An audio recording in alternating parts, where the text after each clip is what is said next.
How glaucoma lasers are different from each other. Today I'm going to give you a short, brief introduction and kind of warm-up before next coming talks.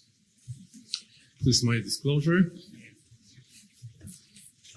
Every day, new machines are brought to the market every year, so we have to know the differences between them. There's a big development observed in laser technique in retinal diseases, both in glaucoma therapy. And this is our topic today. But as I said, we have to know the differences between them. The main difference is, of course, in wavelength or in laser source the laser gives. Other difference, or they can be divided by affected tissue, the target tissue. It may be iris, it may be ciliary body, trabecular meshwork, or sometimes sclera. The other division is by non-invasive and incisional surgical methods. So most of them are non-invasive. We can do them in outpatient clinic. Some of them are, however, require operational room.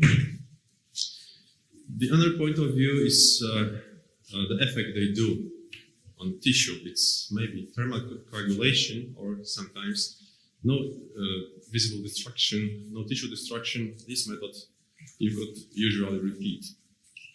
We can look at the laser therapy by the place they have in the therapeutical algorithm. They may be first-line therapy, first-line treatment, or second-choice therapy, sometimes only a last resort procedure. So, by targeting tissue, we have lasers effective on iris, very well-known peripheral iridotomy by YAG laser or argon diode iridoplasty, or effective on sclera. Sometimes we use it during operation, like not penetrating deep sclerectomy or trabeculectomy. These are excimer, erbium, or CO2 lasers. But today I would rather focus your attention on other two groups. This is lasers effective on trabecular meshwork. In this group, we have very well-known and traditional ALT, which stands for argon laser trabeculoplasty, and some newer methods like PLT, titanium sapphire laser trabeculoplasty, MLT, and SLT, selective laser trabeculoplasty. In the second group, we have lasers effective on ciliary body. In this group, we have this incisional method needing operation room, which is endoscopic method, endoscopic cyclophotocoagulation, called ECP. But the other two methods really don't need any operation. They are non-invasive, they are transscleral. The first is very well known to you. This is thermal method, TCPC, so transscleral cyclophotocoagulation. And the last one is new one, it's subliminal transscleral treatment. So historically, laser trabeculoplasty was evolving through the years. Weiss and Witter proposed the first method in 1979, it was ALT. Then Latina in 1996 invented SLT, it was approved by FDA in 2001. Then came MLT, scientific basics were given by Pankratov in 1990. Then first clinical data came in 2005 with approval of FDA in 2008. And the newest, youngest method is developed by Turati in 2010 with approval in 2017, it's PLT. So there are different devices, they use different source of laser beam. In some fields they are similar, but generally there are different methods with argon semiconductor, diode lasers, or Nd:YAG. So in this table you have summarized the main key differences between these methods. With ALT, the crucial point is that this is a thermal photocoagulation. It does a necrosis to the tissue, so this effect is persistent and we cannot repeat this procedure. With the other two, PLT and MLT, we can call it selective photocoagulation with a very limited thermal effect. So as you can see here, in total energy delivered to the tissue, in here you can see 3,300 millijoules per procedure, in opposite to SLT when only 100 millijoules per procedure. So the difference is big. And maybe also that's why, because of thermal effects, these first two procedures we cannot really repeat. With MLT, there is not enough clinical data yet published to be sure that this is safe to do it once again. But with SLT, it is proved that we can repeat the method. That was a nice meta-analysis published this year by Gu and colleagues summarizing the publications on repeating of SLT, and it seems beneficial for patients when it's repeated. So, very important issue is also impact duration time of different type of lasers. So, impact duration times results in diameter of so-called heat accumulation zone in the tissue. So with SLT, the single impact is only 0.004 milliseconds, which is equal to 4 nanoseconds. So the diameter of thermal heat accumulation zone is only 1 micrometer. It is very small and precisely focused. So with MLT, it's bigger. Impulse, it's much more longer. It's 0.3 milliseconds. So the heat accumulation zone is much bigger. It's even bigger in PLT when we have impulse of duration of 5 millisecond duration. And it's quite huge in case of ALT, when you can see duration is 100 milliseconds. So when you compare non-invasive SLT and traditional ALT, you see the difference is 25,000 longer impulse in case of ALT comparing to SLT. So, the wider the heating zone, the more severe and unwanted thermal effect we have on surrounding tissues. So, what makes really SLT a safe and non-invasive procedures? Mainly, it's a unique mechanism of action it's called selective thermophotolysis of melanosomes intratrabecular meshwork. Melanosomes are small grains of pigment lying inside the melanocytes intratrabecular meshwork. The other thing is very limited thermal diffusion, so we have no collateral tissue destruction. It's non-invasive, even in electron microscope you cannot see any damage. It also induces cytokine release and macrophages activation. Macrophages clean up extracellular debris. So it stimulates also cell division and increases porosity of trabecular meshwork and Schlemm's canal. And all above result in trabecular outflow increase altogether.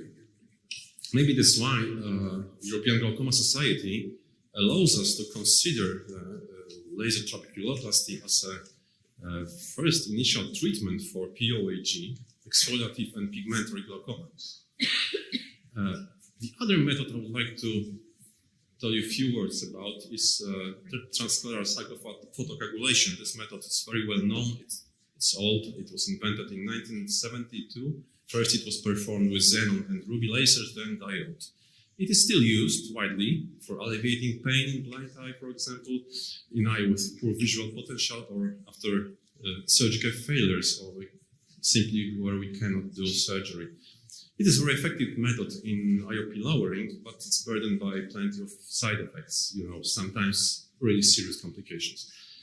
Other thing, it's not repeatable due to thermal destruction of the tissue. And generally, it's rather a last resort treatment. So the main complications are listed here. You can see some of them may be transient, but some of them are very serious and may be permanent, like visual acuity decrease and even sometimes loss of the eye. So, new method was invented lately and it's growing up. It's very promising. It's a completely different story. It's called subcycle and it can be performed by the same machine.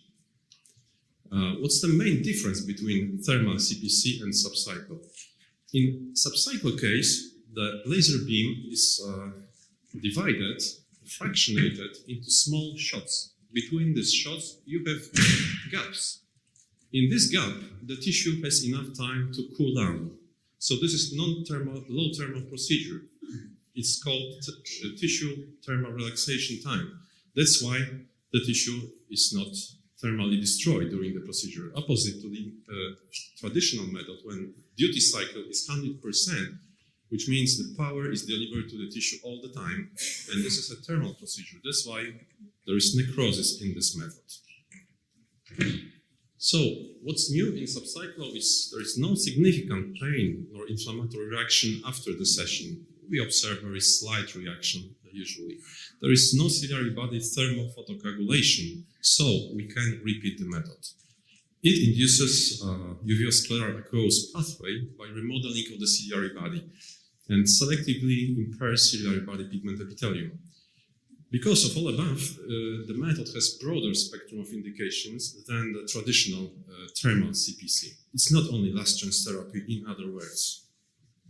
So, in this table, I summarized for you the main differences between TCPC, the traditional method, and the new subcycle method. The main difference, the key difference, is the first one is thermal and photocoagulates tissue. The other is a non-thermal therapy. The wave is continuous in first case and fractionated in second.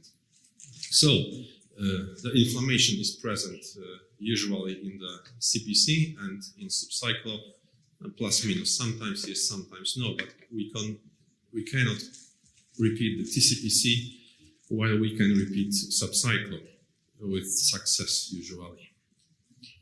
So, in a therapeutic glaucoma algorithm given by EGS, we can see that lasers we can use on different stages, like a second-line therapy or third-line therapy.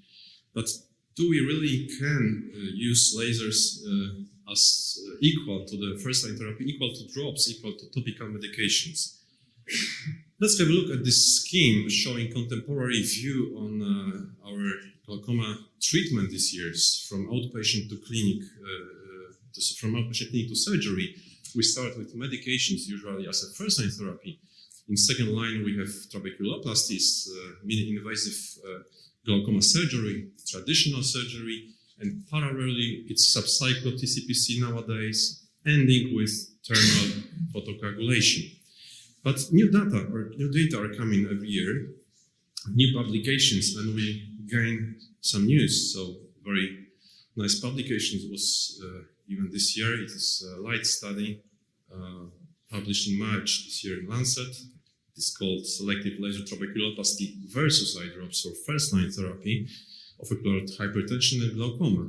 So the main take-home message, the main conclusion of this study was that selective laser trabeculoplasty should be offered as first-line treatment for open-angle glaucoma and ocular hypertension, supporting a change in clinical practice.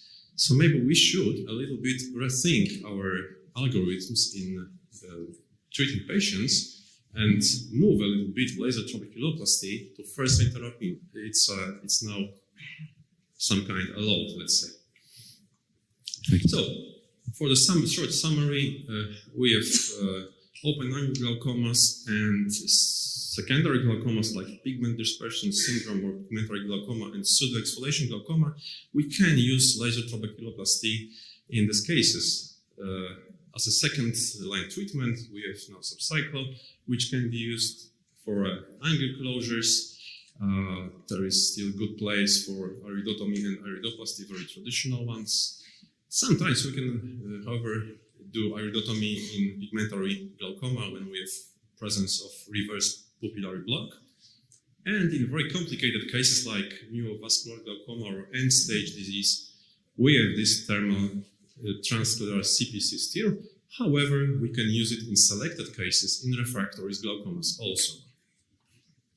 So finally, how to treat and what kind of laser should be used in individual patient to preserve his vision is always your decision. Thank you very much.